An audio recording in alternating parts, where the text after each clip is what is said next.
சிரிப்பு இதன் சிறப்பை சீர்தூக்கி பார்ப்பதே நமது பொறுப்பு. ஒருத்தர் மனசுல நிம்மதி இல்லாம உட்கார்ந்திருந்தார். என்ன சார் விஷயம் அப்படின்னு விசாரிச்சேன். அகலக்கால் வச்சுட்டேன், அதுதான் அவதிப்படுறேன்னார். விவரமா சொல்லுங்கன்னு. வீடு கட்டணும்னு ஆரம்பிச்சேன், வேலை பாதியிலேயே நிக்குது, கையில பணம் இல்லை அப்படின்னார். இது மாதிரி ஆசாமிகள் பல பேரை நீங்க பார்த்துருக்கலாம். இவங்கெல்லாம் சுலபமா மன அழுத்தத்துக்கு ஆளாயிடுறாங்க. மன உளைச்சல், அதாவது ஸ்ட்ரெஸ் அப்படின்னு சொல்றோமே, அதுக்கு அடிப்படையான சில காரணங்கள் உண்டு. அதாவது மிகையாக திட்டமிடுதல் அப்படிங்கிறதும் ஒரு முக்கியமான காரணம். நடைமுறை சாத்தியம் என்னங்கிறத மனசுல வச்சுக்கிட்டு எந்த திட்டத்தையும் தீட்டணும், அப்பதான் அது சரியா வரும். ரெண்டாவது காரணம் என்ன தெரியுமா? ஒரே நேரத்துல பல்வேறு செயல்களில் ஈடுபடுறது. தொலைபேசியில பேசிக்கிட்டே கையில் இருக்கிற கடிதத்தை படிச்சுக்கிட்டே எதிரில் உட்காந்துக்கிட்டு இருக்கிறவருக்கும் அப்பப்போ பதில் சொல்லிக்கிட்டு மனசுல பல்வேறு சிந்தனைகளை அப்படியே ஓட விட்டுக்கிட்டு இருக்கிறது, இதுவும் மன அழுத்தத்தை உண்டாக்குது. மூணாவது காரணம், எதிலேயும் வெற்றி மட்டும் எதிர்பார்க்கிற ஒருதலைபட்சமான ஆர்வம். நாம தொட்டதெல்லாம் வெற்றியாவே முடியணும் அப்படின்னு எதிர்பார்க்கிறவங்க ஏதாவது ஒண்ணுல தோல்வியை கண்டா தோண்டு போயிடுறாங்க.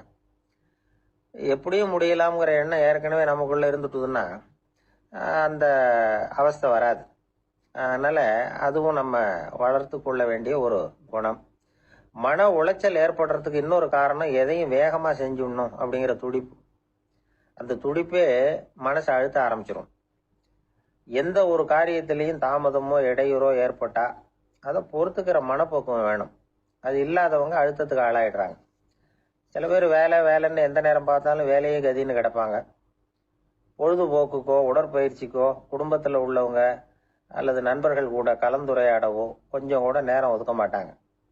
இந்த சுபாவம் மன அழுத்தத்தை உண்டு பண்ணும். இதையெல்லாம் புரிஞ்சுக்கிட்டு அதுல இருந்து விடுபடுறது எப்படின்னு யோசிக்கணும்.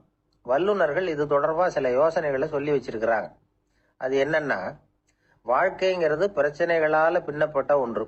அது எப்பவுமே முடிவடையாத ஒரு தொடர்கதை அப்படிங்கிறத முதல்ல நாம புரிஞ்சுக்கணும். ஒரே நேரத்துல ஒரு காரியத்துல மட்டுமே நாம கவனம் செலுத்தணும். அடுத்தவங்க காரியத்துல தலையிடக்கூடாது. எதையும் பேச ஆரம்பிக்கிறதுக்கு முன்னாடி நம்மை நாமே கேட்டுக்க வேண்டிய கேள்வி 2. 1, நான் சொல்ல போறது ரொம்ப முக்கியமானதா? 2வது, நான் சொல்றத அவங்க கேட்கறதுக்கு ஆசைப்படுறாங்களா? நான் பேசுறதுக்கு அது சரியான நேரம் தானா? இதை யோசிச்சு பார்த்ததுக்கு அப்புறம் எதையும் பேச ஆரம்பிக்கணும். முடிஞ்ச அளவுக்கு வளைந்து போகிற சுபாவத்தை வளர்த்துக்கணும். நம்ம நேரம் விலை மதிப்பு இல்லாதது, அதை வீணாக்கக்கூடாது. சிரிக்க தெரியலனாலும் பரவாயில்ல, முகத்துல கொஞ்சம் புன்முறுவலாவது காட்டணும். இதெல்லாம் ரொம்ப முக்கியம். அடுத்தவங்க ஏதாவது செஞ்சா உடனே நன்றி சொல்ல மறக்கப்படாது.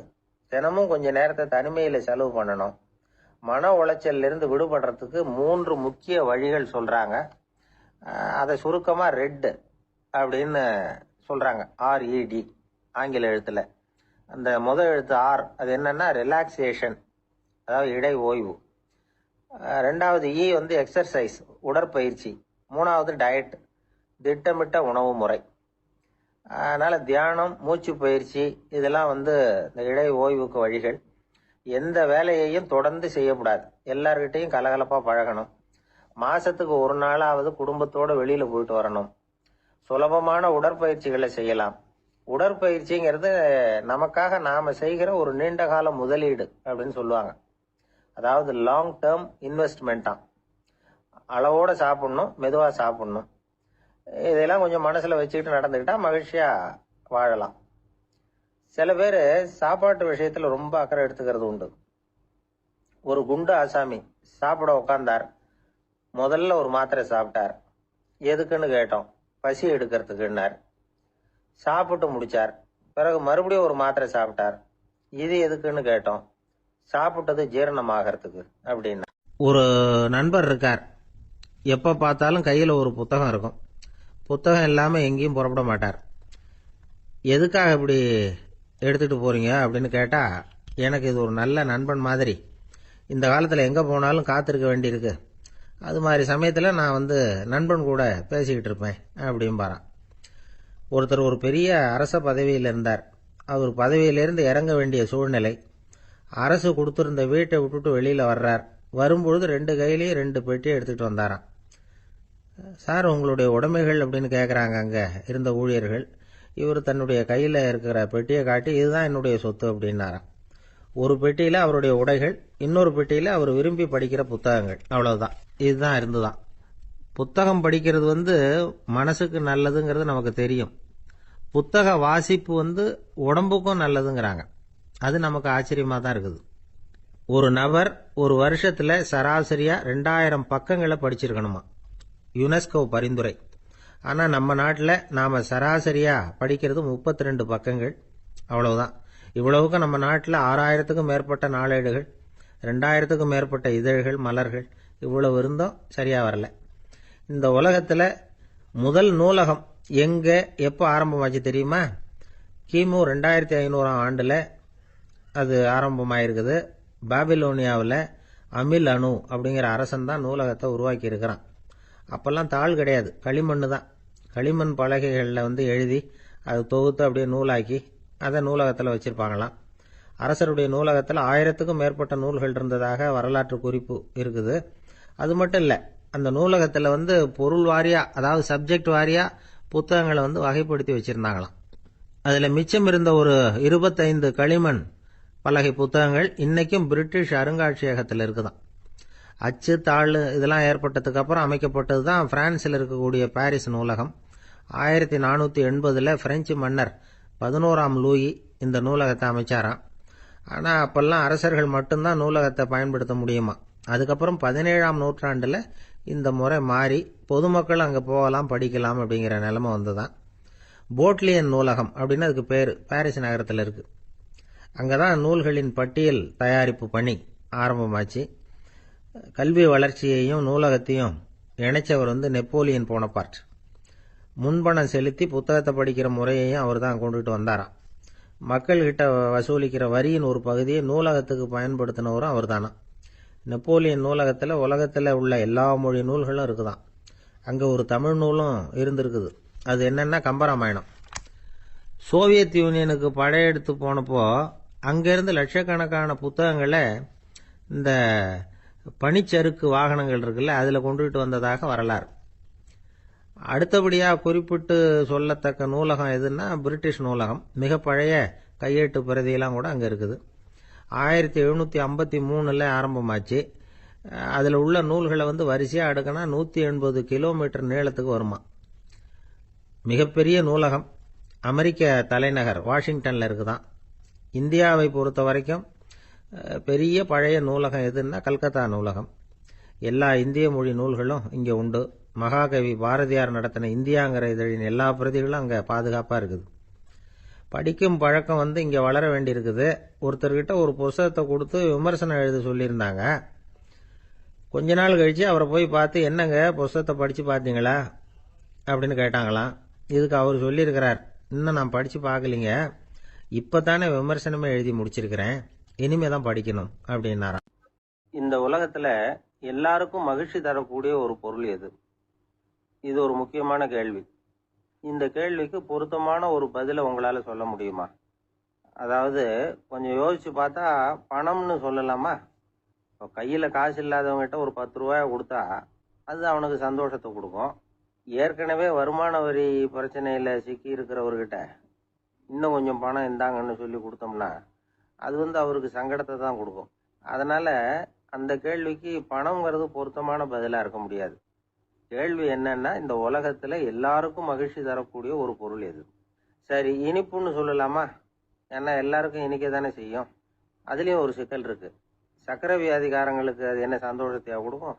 ஆக எல்லாருக்கும் வேறுபாடு எதுவும் இல்லாம மகிழ்ச்சியை கொடுக்கக்கூடியது வேற ஏதோ ஒன்று இருக்கு.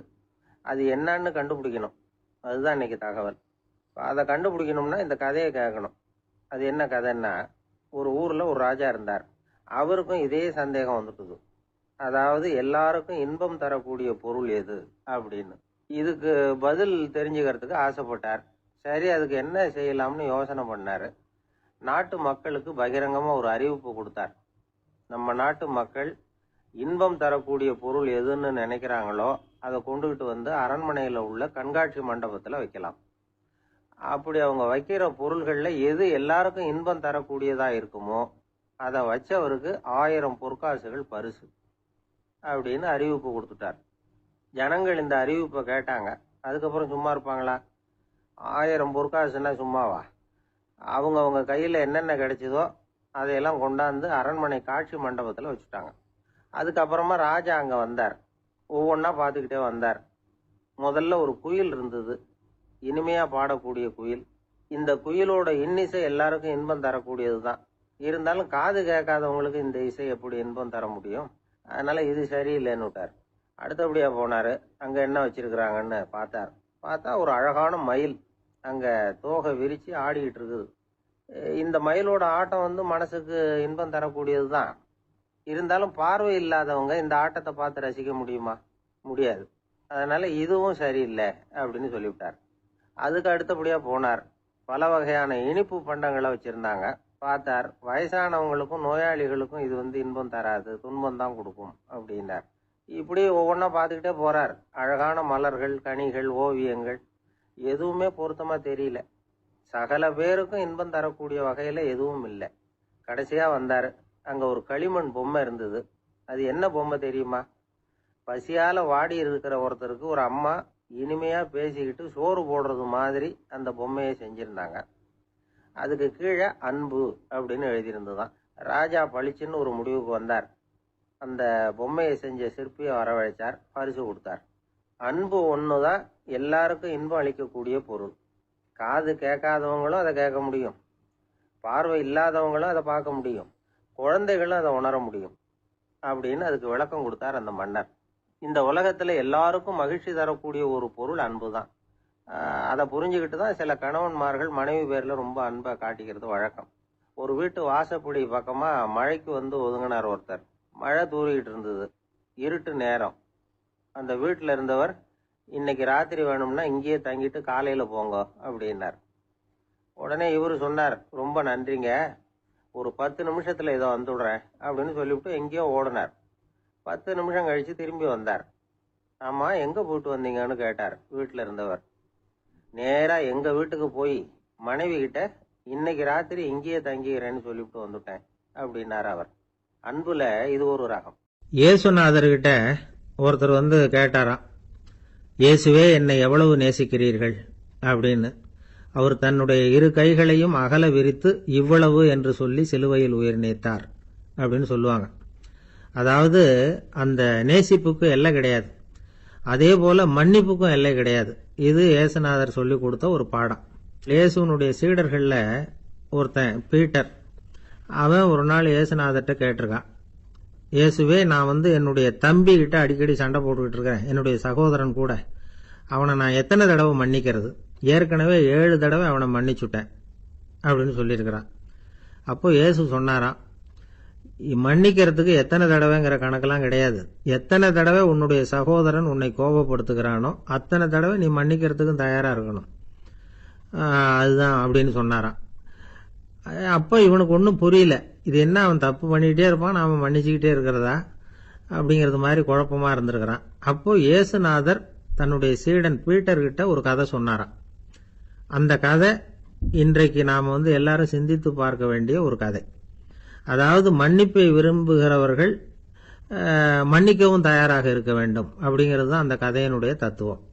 அந்த இயேசுநாதர் சொன்ன கதை என்னன்னா, ஒரு மன்னர் இருந்தார். அவர் ஒரு நாள் அரண்மனையில் உட்காந்து கணக்கு வழக்குகள்லாம் பார்த்துக்கிட்டு இருந்தார்.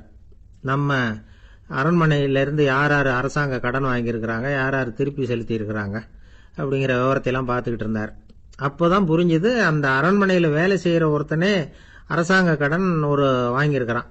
எவ்வளவு? 10,000 பொற்காசுகள் வாங்கியிருக்கான் கடன். இந்த 10,000 பொற்காசுகளை திருப்பி செலுத்தலை அரசாங்கத்துக்கு. இது மன்னர் கவனத்துக்கு வந்தது. உடனே நம்ம அரண்மனையில் இருக்கிறவனே அரசு கடன் வாங்கி திருப்பி செலுத்தாமல் இருக்கான், அவனை கூப்பிட்டு வாங்கன்னு சொல்லி கூப்பிட்டுட்டு வந்தாங்களாம். விசாரிச்சிருக்கிறாங்க, என்னப்பா நீ எவ்வளவு ஒன்று? ஆமாங்க, 10,000 பொற்காசுகள் வாங்கியிருக்கிறேன், இன்னும் திருப்பி கட்டலைன்னு இருக்கான்.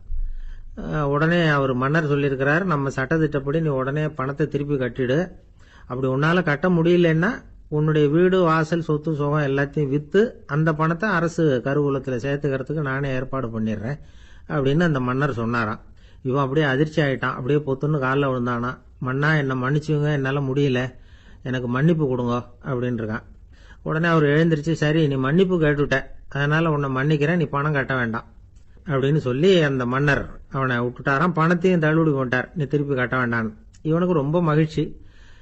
அதனால ரொம்ப உல்லாசமா வந்துகிட்டு இருக்கிறான். தெருவில் வந்துகிட்டு இருக்கிறப்ப இவங்கிட்ட கடன் வாங்கின ஒருத்தன் எதுக்கு வந்துகிட்டு இருக்கான். அவன் இவங்கிட்ட ஒரு 100 பொற்காசுகள் கடன் வாங்கியிருக்கான்.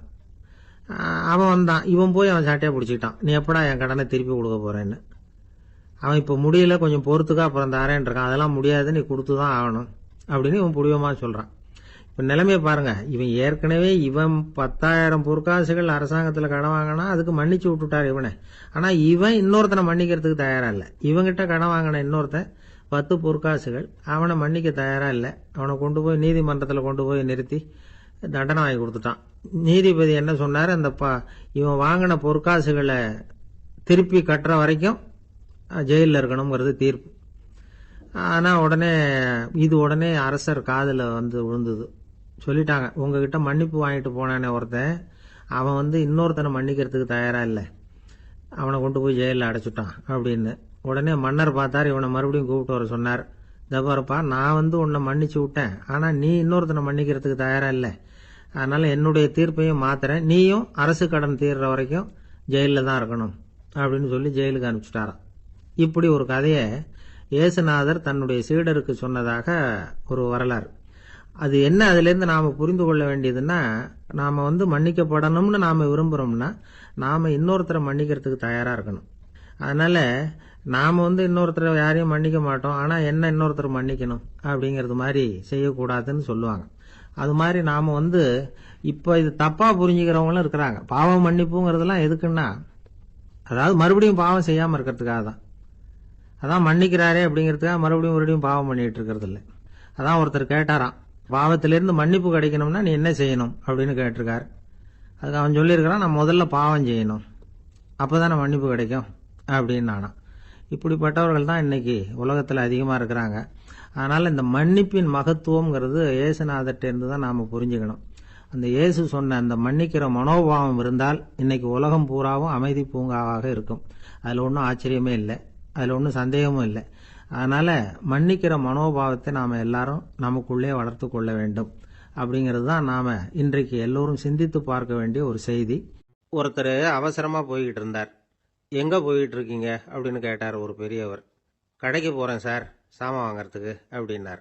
அங்க போறதுக்கு முன்னாடி தெரிஞ்சுக்க வேண்டியதெல்லாம் தெரிஞ்சுக்கிட்டீங்களா அப்படின்னு கேட்டார் பெரியவர். கடைக்கு போய் காசை கொடுத்து ஒரு பொருளை வாங்கிட்டு வரப்போறோம், இதுல தெரிஞ்சுக்க வேண்டியது என்ன இருக்குது அப்படின்னார் அலட்சியமா. இப்ப அந்த பெரியவர் பேச ஆரம்பிச்சார். இந்த உலகத்துல எந்த ஒரு செயல்ல இறங்குறப்பவும் நாம நல்லா ஆலோசனை பண்ண வேண்டிய விஷயம் 5 அப்படின்னார். உதாரணமா, ஒருத்தன் கடைக்கு போய் ஏதோ ஒரு பொருளை வாங்கிட்டு வர போறான்னு வச்சுக்கோங்களேன். அப்ப கூட அவன் 5 விஷயங்களை பத்தி தெரிஞ்சுக்க வேண்டியிருக்குது அப்படிங்கிறார் அவர். முதல்ல அந்த பொருள் எப்படிப்பட்டது அப்படிங்கறத தெரிஞ்சுக்கணும். 2வதா தன்னை பத்தியும் தெரிஞ்சுக்கணும். அப்பதான் அந்த பொருள் தனக்கு தேவையா இல்லையா அப்படிங்கறத புரிஞ்சுக்க முடியும். 3வதா தெரிஞ்சுக்க வேண்டியது ஒண்ணு இருக்கு. அது என்னன்னா, அந்த பொருளை அடையறதுக்கு வழி என்ன அப்படிங்கறத தெரிஞ்சுக்கணும். அதாவது எவ்வளவு பணம் கொடுத்தா அது கிடைக்கும், இது மாதிரியான விஷயங்கள். 4வதா அந்த பொருளை அடையிறது மூலமா நாம அடையக்கூடிய பயன் என்ன அப்படிங்கறதையும் உணரணும். 5வது அந்த பொருளை அடையிறதுல இருக்கக்கூடிய தடை எது அப்படிங்கறதையும் நாம தெரிஞ்சுக்கணும். பெரியவர் பேசுறது ஏதோ தத்துவம் மாதிரி தெரியுது இல்லையா? தத்துவம் தான். அதாவது இப்படி உலகியல் வாழ்க்கையில சின்ன சின்ன விஷயங்கள்லயே நாம 5 விஷயங்களை தெரிஞ்சுக்க வேண்டி இருக்குது.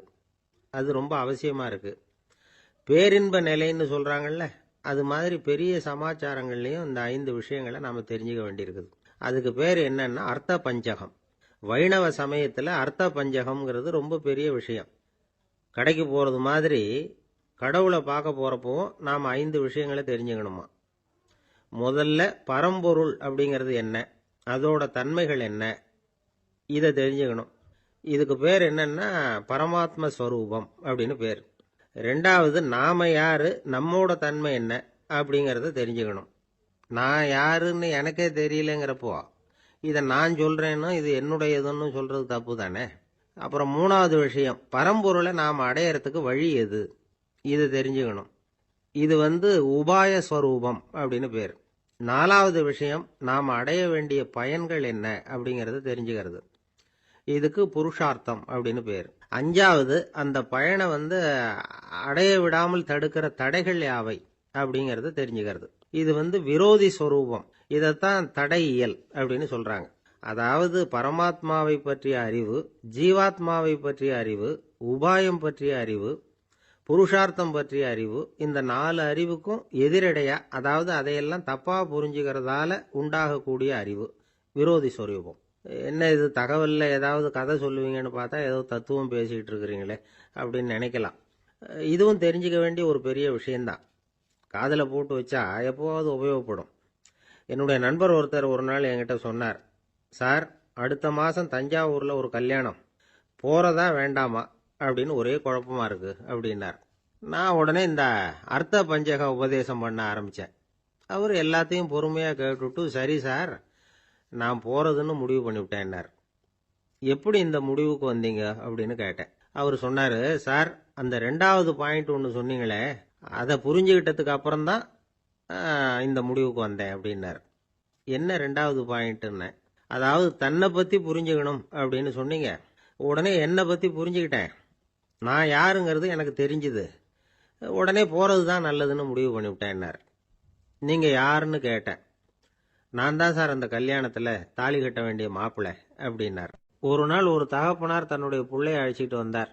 சார், இவன் சரியாக படிக்க மாட்டேங்கிறான், பெரியவங்களை மதிக்க மாட்டேங்கிறான், நீங்கள் கொஞ்ச நாள் இவனுக்கு குருவாக இருந்து நல்ல விஷயங்களை சொல்லி கொடுத்தா தேவையில்லைன்னார். பெரியவங்களையும் மதிக்காதவன் எப்படி என்ன மதிக்க போகிறான் அப்படிங்கிறது நமக்கு யோசனை வரும் இல்லையா? வேணாங்க, என்னை விட்டுருங்க அப்படின்னோம். அவர் விட மாட்டேன்னு விட்டார். இல்லைன்னா அவரே சிஷ்யன் ஆகிடுவார் போல இருந்தது. சரி, வேற வழி இல்லாமல் அந்த பையனையே என்னுடைய சீடனை ஏற்றுக்கிட்டு உபதேசம்லாம் பண்ண ஆரம்பித்தோம். அதாவது குரு பக்தின்னா அது எப்படி இருக்கணுங்கிறத பற்றி சொல்லி கொடுத்தோம் அவனுக்கு. சதமகர் அப்படின்னு ஒரு குரு இருந்தார். அவருக்கு ஒரு சீடர். அவன் பேர் துளசி சைதன்யன், நைஷ்டிக பிரம்மச்சாரி. தன்னுடைய குருவுக்கு எந்த நேரத்தில் எது தேவைங்கிறத புரிஞ்சுக்கிட்டு சேவை செய்கிறவன். ஆனால் இவனை பற்றி மற்ற சீடர்களுக்கு பொறாமை வந்துட்டுது. இவன் மட்டும் இப்படி இருக்கானேன்னு உடனே குரு கிட்ட போய் கோல் மூட்டினாங்க. அவன் சரியில்லை, அவன் நடந்துக்கிறது சரியில்லை, அப்படி இப்படின்னு எதையாவது சொல்லி. இருந்தாலும் இதையெல்லாம் அந்த குரு நம்பலை. அவருக்கு தெரியும் யார் யார் எப்படின்னு. துளசி சைதன்யன் பெருமையை மற்ற சீடர்களுக்கு உணர்த்தணும் அப்படின்னு நினைச்சார். அதுக்கு ஒரு வழி பண்ணார். ஒரு நாள் சீடர்களை எல்லாம் கூப்பிட்டுக்கிட்டு ஒரு காட்டு வழியா போய்கிட்டு இருந்தார். அங்க ஒரு பெரிய மலை அருவி கொட்டிக்கிட்டு இருந்தது. குரு சீடர்கள் பக்கம் திரும்பினார். இந்த மலையின் மேலே இருந்து அந்த படுபாதாளத்தில் குதிக்கிறதுக்கு உங்கள யார் தயார் அப்படின்னு கேட்டார். ஒரு சீடனும் வாயை திறக்கல, ஒதுங்கி நின்றுக்கிட்டாங்க. பின்னாடி மூட்டை முடிச்சோட வந்துகிட்டு இருந்தான் துளசி சைதன்யன். அவனை பார்த்தார். தபாருப்பா, நீ மேலே இருந்து அந்த அருவியில குதி அப்படின்னார். அப்படியே செய்கிறேன் சுவாமின்னா ஓடி போய் பொத்துன்னு குதிச்சுட்டான். அடுத்த கணமே குருநாதர் தன்னுடைய யோக சக்தியால் பறந்து போய் அவன் கீழே விழுந்துடாம தாங்கி பிடிச்சி கொண்டுகிட்டு வந்துட்டார். மற்ற சீடர்களுக்கெல்லாம் ஒரு மாதிரி ஆயிட்டுது. அடுத்தபடியாக என்ன பண்ணலாம்னு யோசிச்சாங்க இவனை மாட்டி விடுறதுக்கு. ஒரு நாள் வெத்தலை அடிக்கிற ஒரு சின்ன உரலையும் உலக்கையையும் எடுத்து ஒளிய வச்சுட்டாங்க. சதமகர் சன்னியாசி இல்லை, அவர் வெத்தலை போடுவார். பல்லு சரியில்லை, அதனால இடிச்சு தான் வெத்தலையை போடணும். திடீர்னு வெத்தலை பாக்கு கேட்டார். வழக்கமாக உரலில் இடித்து தர்றது தான் துளசியின் பழக்கம். உரலை தேடினா கிடைக்கல, என்ன பண்ணுறது? குரு கேட்டுவிட்டார. குரு சேவை தானே முக்கியம். என்ன பண்ணா, வெத்தலை பாக்க தன்னுடைய வாயில் போட்டு முன்னும் அதை எடுத்து அவர்கிட்ட கொடுத்துட்டான். குரு எதையோ படிச்சுக்கிட்டே அதை வாங்கி வாயில் போட்டுக்கிட்டார். துளசி, இன்னைக்கு தாம்பூலம் நல்லா இடிக்கப்பட்டிருக்கு, ருசியாக வேற இருக்கு, அதை இடித்த பாத்திரத்தை என் கண்ணால் பார்க்கணும்னு ஆசையாக இருக்குன்னு விட்டார். அதை மட்டும் அனுப்பி போய் நீ வர வேண்டான்னு வேற சொல்லிவிட்டார். இதை கேட்டதும் துளசி தவிச்சு போயிட்டான். இவன் போகாமல் எப்படி வாயை மட்டும் அனுப்பி வைக்க முடியும்? இவன் தவிக்கிறத பார்த்ததும் மற்ற சீடர்களுக்கெல்லாம் மனசுக்குள்ள ரொம்ப சந்தோஷம். துளசி கொஞ்சமும் யோசிக்கல. வாழை எடுத்தான், தன்னுடைய தலையவே அப்படியே அறுத்து வெட்டி எடுத்தான். இன்னொரு சீடங்கிட்ட கொடுத்துட்டான், எடுத்துட்டு போன்னு சொல்லி. கொண்டுட்டு போய் குரு முன்னாடி வைக்கிறாங்க. அந்த தலையில வாய் திறந்திருக்கு, வெத்தலை போட்டு முன்னு இருந்தது, தெரிஞ்சு போச்சு, சிவப்பா இருந்தது. அவனுடைய குரு பக்தியை இப்ப எல்லாரும் ஒத்துக்கிட்டாங்க. அதுக்கப்புறம் குரு சதமகர் தன்னுடைய அற்புத திறமையினால அந்த தலையை மறுபடியும் ஒட்ட வச்சுட்டார். துளசிக்கு உயிர் வந்துட்டுது. இப்படி ஒரு பெரிய கதை உண்டு. அதாவது துளசி சைதன்யன் அவனுடைய குரு பக்தி எப்படி அப்படின்னு கேட்டோம். ரொம்ப அபாரம் அப்படின்னு அந்த பையன் அடக்கமா, சும்மா விளையாட்டுக்காக தான் அப்படி அவங்ககிட்ட கேட்டோம். ஏன்பா உன்னுடைய குரு பக்தியை என்கிட்ட காட்டுறதுக்கு உன்னோட கழுத்தை நீயே அறுக்கணும்னு நான் சொன்னா அதை நீ செய்வியா அப்படின்னு கேட்டோம். என்னுடைய கழுத்தை நானே அறுக்க வேண்டிய அவசியம் இல்லை சார் அப்படின்னா அவன். ஏண்டான்னு, அதே காரியத்தை தான் இனிமே நீங்க தினமும் செய்ய போறீங்களே சார் அப்படிங்கிறான். ஒருத்தர் சிகரெட்டும் கையுமா வந்தார். சார், இந்த புகைப்பிடிக்கிற பழக்கத்தை நிறுத்தி போடணும்னு தான் பாக்குறேன், முடியலன்னார். புகைப்பிடிக்கிறத நிறுத்துறது ரொம்ப சுலபம் சார் அப்படின்னார் இன்னொருத்தர். எப்படி சொல்றீங்கன்னு கேட்டார் அவர். நான் கூட ஏற்கனவே 10 தடவை அந்த பழக்கத்தை நிறுத்தி இருக்கிறேன் சார் அப்படின்னார் இவர். இதுல இருந்து என்ன தெரியுது? புகைப்பழக்கத்தை திடீர்னு விட்டு விடுறதுங்கிறது ரொம்ப கஷ்டம்னு தெரியுது. இருந்தாலும் இது சம்பந்தமான ஆராய்ச்சி, அனுபவம், இது ரெண்டையும் அடிப்படையா வச்சு சில வழிமுறைகளை சொல்றாங்க. அதாவது புகைப்பிடிக்கிறத நிறுத்துறதுக்கு 10 வழிகள் உண்டு அப்படின்னு சொல்றாங்க. அது என்னங்கிறது தெரிஞ்சுக்கிட்டா உபயோகப்படுதான்னு பார்க்கலாமே. முதல் கருத்து என்னன்னா, கொஞ்ச நாளைக்கு புகைப்பிடிக்கிற நண்பர்களை விட்டு விலகி இருக்கணும். இதனால புகைப்பிடிக்கிற ஆசை குறையும். அந்த பழக்கத்தை மறுபடியும் ஆரம்பிக்கப்படாதுங்கிற எண்ணம் உறுதிப்படும். 2வது கருத்து, புகைப்பிடிக்கிறதை எதிர்த்து தீவிரமா பிரச்சாரம் செய்ய ஆரம்பிச்சிடணும். அது அடுத்தவங்களுக்கும் உபயோகப்படும், உங்களுக்கும் உபயோகப்படும். உங்க உள்ளுணர்வை அது தூண்டும், உங்களை உறுதி கொள்ள வைக்கும்.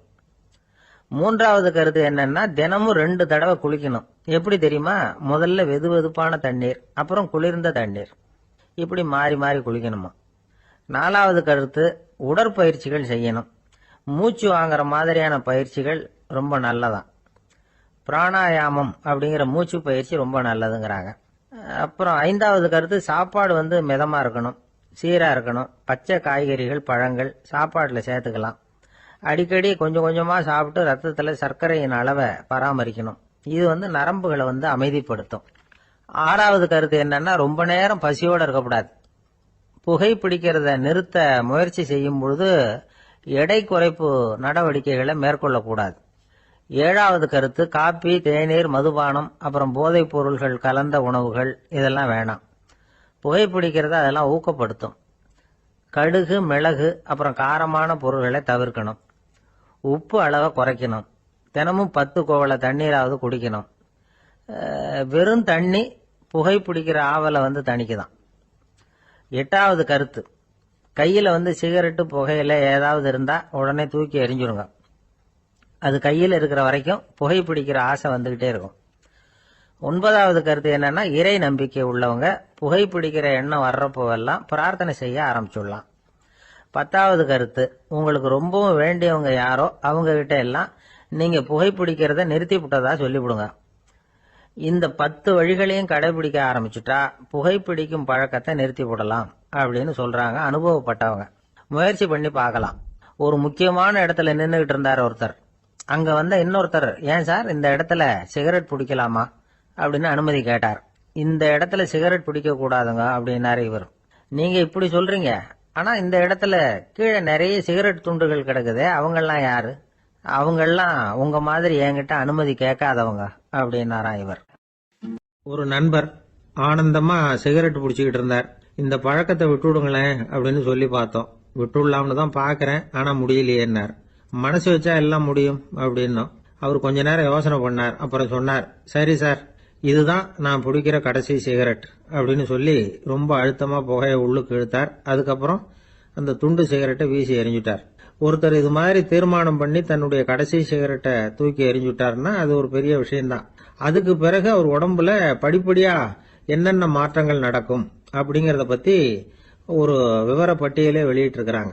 அது என்ன விவரம் தெரியுமா? ஒருத்தர் புகைப்பிடிக்கிற பழக்கத்தை நிறுத்துறாருன்னு வச்சுங்க. அப்படி அவர் நிறுத்தின 20 நிமிடங்களுக்குள்ள உயர் ரத்த அழுத்தம், உடல் வெப்பம், நாடி துடிப்பு இதெல்லாம் சரியான நிலைமைக்கு வந்துருதான்.